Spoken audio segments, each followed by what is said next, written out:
د افغانستان د کرکټ تشویقونکي ځوان رحیم صدیقي له ژړا ډکې خبرې. سلام او مینه ملګرو، هیله ده چې روغ او جوړ وئ. ملګرو، تاسو ګورئ د بختیاران پلس یوټیوب چینل. که چېرته تاسې د سپورټ او سیاست مینوال یاست نو زموږ چینل مو په خدمت کې دی، خامخا در سره سبسکرایب کړئ. د افغانستان د کرکټ ملي لوبډلې تشویقونکی رحیم صدیقي د دې له امله له افغانستان څخه ځي چې د افغانستان او ویسټ انډیز ترمنځ لوبې کیدای شي پر تلویزیون باندې خپرې نه شي. رحیم صدیقي وایي د افغانستان خلک له کرکټ سره زیاته مینه لري، هر ډول کار روزګار پرېږدي خو د کرکټ لوبه ګوري. دلته بیا زموږ د کرکټ بورډ دغه لویه ستونزه ده چې د افغانستان او ویسټ انډیز ترمنځ لوبې کیدای شي پر تلویزیون باندې خپرې نه کړي.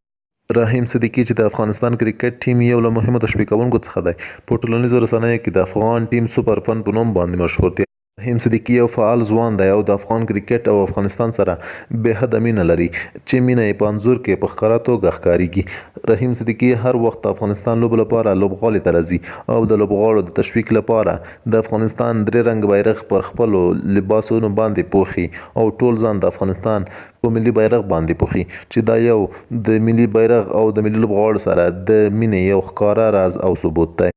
رحیم صدیقي په بنگلادیش، انګلند او دوبۍ کې د افغان کرکټ ملي لوبډلې سره یو ځای وي او په لوبغالي کې افغان لوبغاړي تشویقوي.